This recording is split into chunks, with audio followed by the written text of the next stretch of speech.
the stuff that I see out there right now is this idea of like, I got an idea, I want to build a company, I want to hire people, and I want to make money. What we miss along the way, because it takes a lot of energy and a lot of time, is this idea of I want to meet people, I want to grow, I want to learn, I want to be part of the community. I don't care, and this is not a judgment value because this is about business, I don't care if you decide I want to give back and grow trees in my neighborhood or do any of that stuff. What I'm talking about is being part of the community of what you do, right?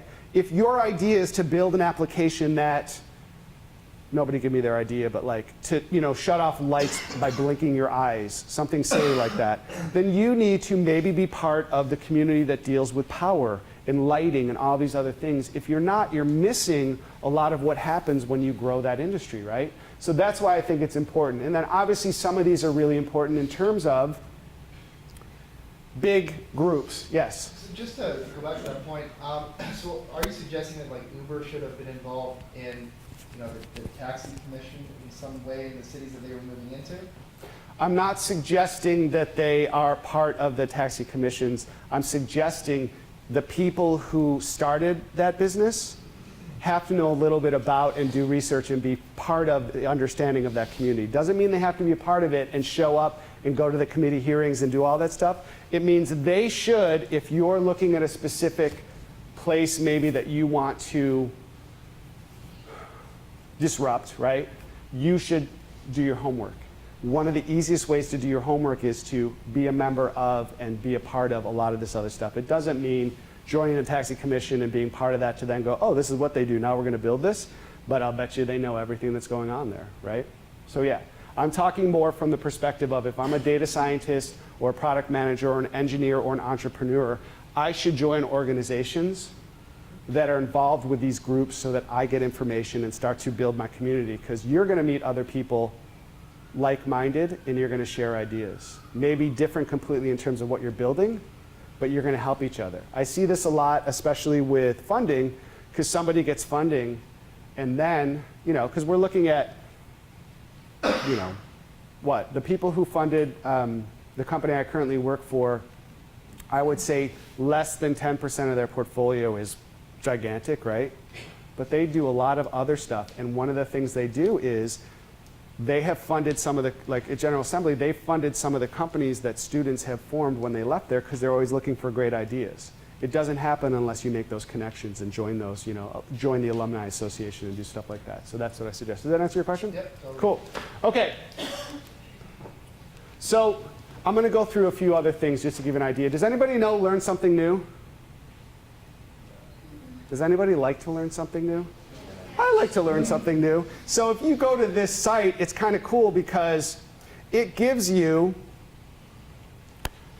a lot of information that if you want to learn something about technology, if you want to learn something about creative, data, language, advice, anything business-wise, a lot of that stuff, these are resources for you to go into and start to look at. Some of you might be like, nope, don't need it, don't need it. Some of you might be like, this is a really cool resource because now I'm starting to collect a centralized place to start to build on my education, right? Because you're all here, you're all getting a really good education, but what if you do more, right? It's that person who doesn't just keep waiting for the floodgates to open. I know what these programs are like. So I know it's been referred to me as I walk in the door and someone opens up the fire hose of information all day long and I'm exhausted at the end of the day. So now once you leave here, you'll have a chance to sort of lay it all on the table and figure out what you need and what you need to work on. So this is a great place to start. Start collecting areas that you're like, I need to work on this. How many people here do a monthly or quarterly strengths and weaknesses list? Excellent. So this is what I recommend.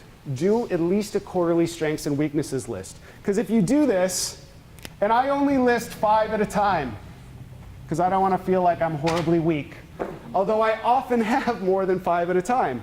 So if you list your strengths here and your weaknesses here, here's what happens for most of us. All of you, like I talked about earlier, you all have a confidence in one area or another. You're all like, I do this well, I do this well, I do this well. When you come up against a problem that's new, we often rely on our strengths to solve it because we want to look good. It's hard to say to a group of people, especially teammates, I don't know if I can solve this problem, I need help. So we jump into our strengths and try and fix it. Sometimes takes longer. We keep repeating the same way we fix steps as opposed to growing and learning new methods and new paths. So if you work on your weaknesses every quarter and you start utilizing some of your weaknesses, they actually become strengths, so that every quarter, when you rewrite your list, those weaknesses, or many of them, not all of them, should go to your strengths list, and you should be listing a few more weaknesses on there, right? Start a business, one of the weaknesses I had right up front was employee management. Because for a while it was just me, and I was really good at managing myself. I loved telling myself what a great job I was doing. But then when I started hiring people, I was like, oh, I better learn how to have a conversation with people. I better learn proper management techniques. And I better learn what it means to grow a business with people and not micromanage, because they're going to get annoyed and leave immediately, right? So that's something I work on, and then I put it in the strengths category until one of my employees quits and tells me I'm a horrible manager. And then I think about it, and I might put aspects of that back on the weakness list.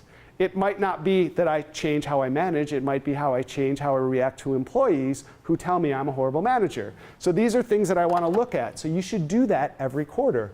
Then you have an action to take. Because if you don't have the weakness down on your list, you don't have an action to take.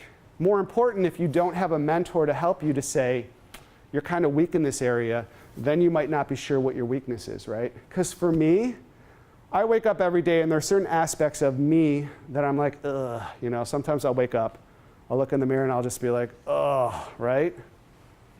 Yes. Do you ask other people? Absolutely. Yeah, we're going to talk about that in just a minute, but absolutely. Because all of us have this idea of how we're perceived, right? Like today I'm in my startup uniform, I'm loud, I'm trying to keep your attention, keep you excited about the information, because I love this, right? I love this information and I love the idea of building something.